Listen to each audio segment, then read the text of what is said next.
Hello, j'espère que tu vas bien. On se retrouve pour une nouvelle vidéo.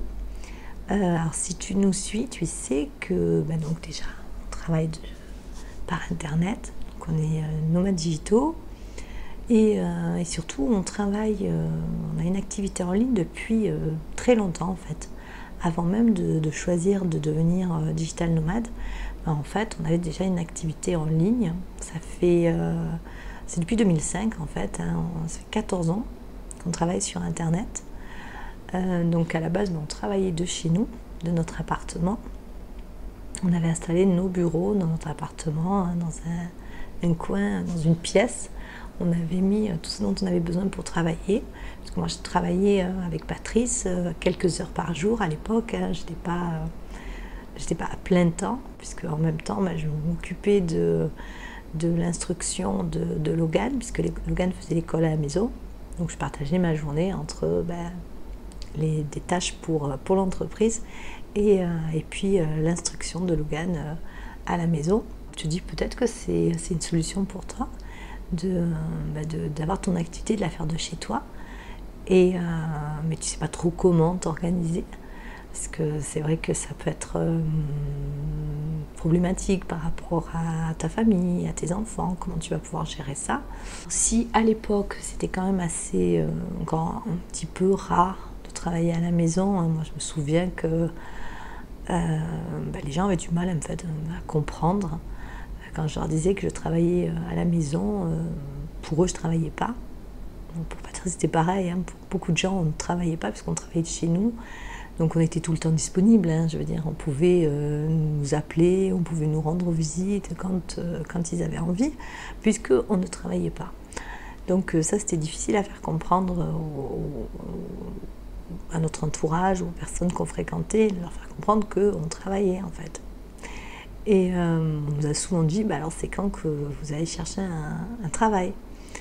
Donc voilà, c'était à l'époque, c'était encore assez un petit peu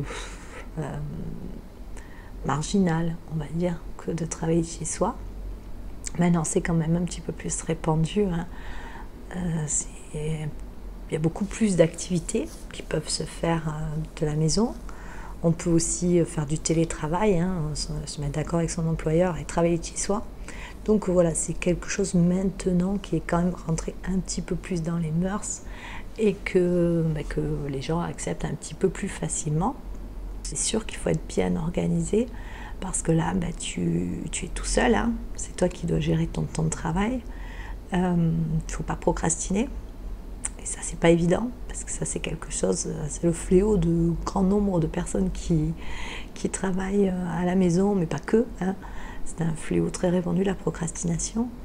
Donc il faut savoir bien s'organiser, il faut quand même avoir un planning et suivre son planning. Parce que sinon, tu te rends compte que la journée, elle file très vite.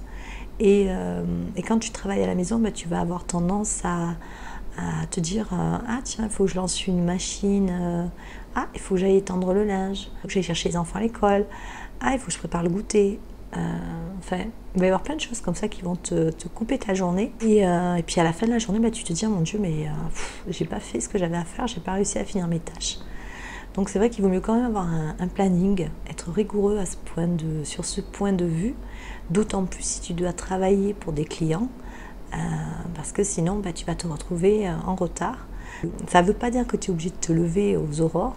Si tu es du genre à avoir besoin quand même d'un certain nombre d'heures et que voilà, tu es opérationnel à partir de 9h du matin, voilà, c'est pas bien grave.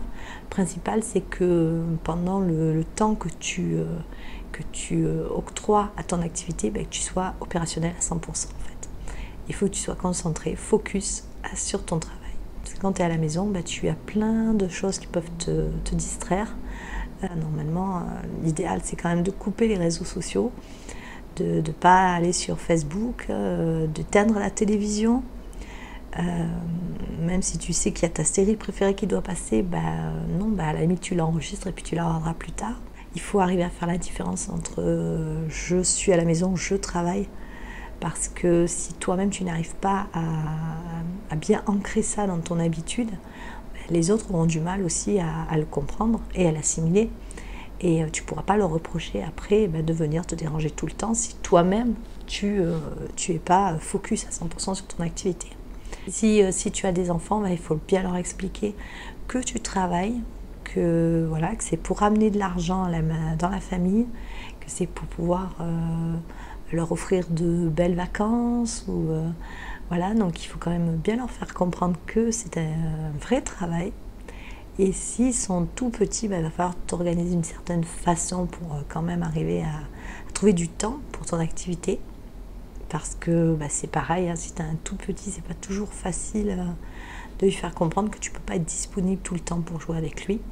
Donc s'il fait des siestes, profitez à ce moment-là pour être focus sur ton travail. Si tu as la possibilité, c'est de le mettre dans une garderie quelques heures quand même dans la journée. Même si tu vas culpabiliser en te disant je suis à la maison, je vois pas pourquoi je mettrai mon enfant à la garderie ou à la crèche. Après, il y a un autre point aussi dont on peut avoir peur quand on travaille à la maison, en fait, c'est de se sentir enfermé, d'avoir l'impression de ne plus voir personne, parce que par exemple, si avant tu avais un travail dans un bureau, tu avais des collègues de bureau, alors ça a ses avantages et ça a ses inconvénients. Donc c'est clair que là, si par exemple tu n'avais pas de super relation avec tes collègues, ils vont peut-être pas te manquer. Mais le fait d'avoir quelqu'un, de discuter avec quelqu'un de temps en temps, ça risque peut-être de te manquer quand même, tu risques de te sentir un peu seul. Tu peux voir si dans ta ville, il y a d'autres personnes comme toi, s'il y a des événements qui sont organisés, des salons, et à ce moment-là, te créer un nouveau réseau, rencontrer des gens qui sont dans la même situation que toi, qui rencontrent les mêmes difficultés que toi, et qui, eux aussi, peut-être, se sentent seuls. Ça se crée de nouveaux liens, un nouveau réseau amical et professionnel en même temps. Donc rien ne t'empêche de sortir de chez toi et de rencontrer d'autres personnes, de rencontrer des personnes qui sont dans la même situation que toi. Si c'est quelque chose qui te tente réellement, si tu as vraiment envie de travailler de chez toi, que tu as l'activité qui est faite pour, ce serait dommage de t'en priver parce qu'il y a quelques petits freins. Donc il faut trouver les moyens de faire sauter ces freins et de pouvoir travailler vraiment à 100% sur ton activité de chez toi. Les avantages seront bien plus importants que les inconvénients. Alors si jamais tu as des questions sur le sujet, tu n'hésites pas à les poser en commentaire sous cette vidéo. Si tu n'es pas encore abonné à notre chaîne, je t'invite à le faire. Et puis moi je te laisse et on se retrouve très vite dans une nouvelle vidéo. Bye bye.